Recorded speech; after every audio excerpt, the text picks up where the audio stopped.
Kamu adalah seorang WNI yang baru menetap di Belanda selama 3 minggu. Karena ingin mendapatkan pengalaman penuh di Belanda, kamu memutuskan untuk pergi berkemah di hutan negara Belanda.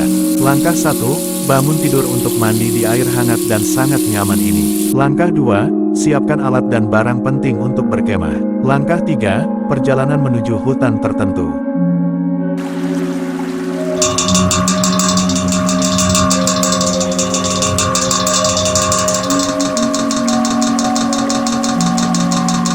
Langkah 4, di depan ada perlintasan kereta api yang telah berbunyi. Kamu berhenti. Kamu berhenti karena aturan tidak menerobos perlintasan kereta sangat ketat di negara Belanda ini.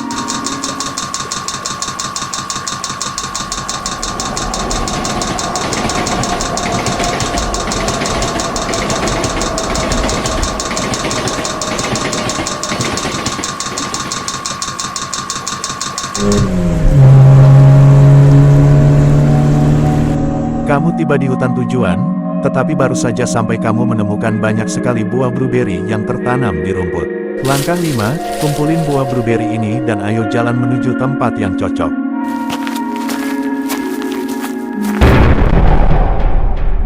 Sepertinya di sini areanya luas, dekat sungai yang sejuk pula, katamu. Langkah 6, simpan tas dan keranjang di sini dan mulai cari kayu dan batu.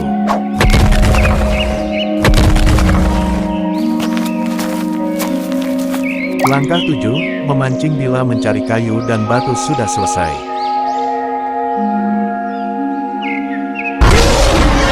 Kamu kaget saat memancing, kamu lihat seperti ada wajah orang di permukaan sungai itu. Tapi tak masalah, mungkin itu hanya firasat anehmu saja karena pas mancing kamu bengong. Tetaplah memancing sampai dapat banyak ikan.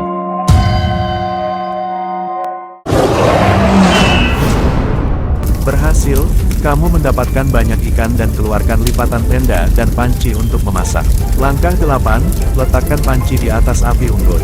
Kamu memotong cabai, bawang, jeruk nipis, jahe bawaan dari rumah untuk bumbu ikan bakar. Lalu tuang air sungai yang bersih ini ke dalam panci hingga mendidih. Dan setelah itu masukkan sayuran yang telah kamu potong ini ke dalam panci yang mendidih. Juga tak lupa harus bakar ikan setelah selesai memasak bumbu. Langkah 9, sambil menunggu matang, kamu pergi menjelajah hutan, siapa tahu ada stok makan buat malam. Kamu melihat ada sebuah sarang burung yang terdapat telur di sana. Mumpung gak ketahuan kamu pun panjat pohon buat ambil telur burung ini. Lumayan dapat telur 5 biji tapi ini udah cukup buat makan malam, katamu. Kamu terkejut. Kamu melihat ada seseorang bertopeng di depan. Langkah 10, sembunyi di balik semak biar gak ketahuan.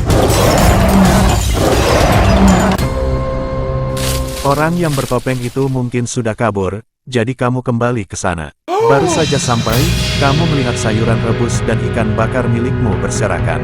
Ini semua pasti gara-gara orang bertopeng itu, dia kabur pasti gak lihat-lihat jadi kamu memutuskan untuk cari ikan lagi. Meski cari ikan lagi kamu tetap bisa memakan ikan bakar tapi sayang sayuran rebus untuk bumbu ikan bakar tidak bisa diulang lagi. Langkah 11, nikmati saja makanan yang ada, bila malam tiba kamu memasak telur. Langkah 12, hangatkan badan menggunakan api unggun sebelum memasak telur. Karena cuaca malam hari di Belanda dingin banget, jadi kamu tunggu dulu, sepertinya ada suara jeritan di sekitar. Tadi kamu orang bertopeng tadi yang sempat merusak tempat memancing tadi. Dia menggunakan topeng Bigfoot, membawa senapan dan ingin menembak. Tapi tenang saja, kamu juga bawa senapan.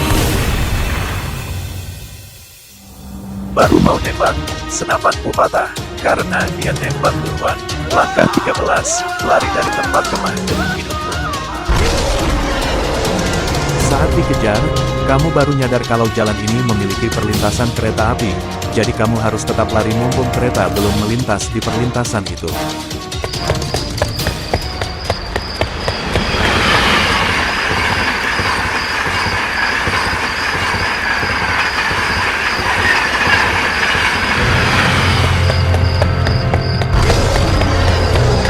Langkah 14, berhenti, Kamu melihat di pinggir jalan ini ada sebuah rumah kecil dengan cerobong asap yang membara.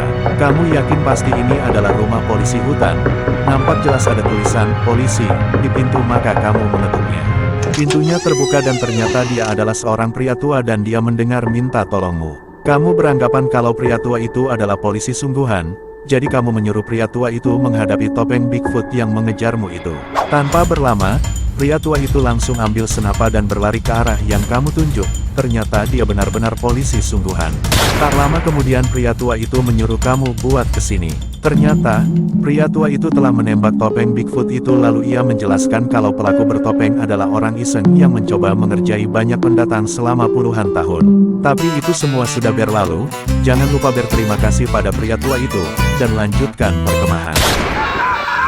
Pria tua itu sengaja menembakmu dari belakang dan ia memakanmu. Ternyata pria tua itu bukan polisi hutan melainkan seorang kanibal. Ada banyak polisi hutan sebenarnya yang telah ia makan. Yang tulisan polisi di pintu ternyata hanya sekedar coretan saja. Moral dalam insiden, bila kamu perpergian ke negara yang terkesan aman dan sesuai minat, penyesalan akan tetap menunggumu di sana.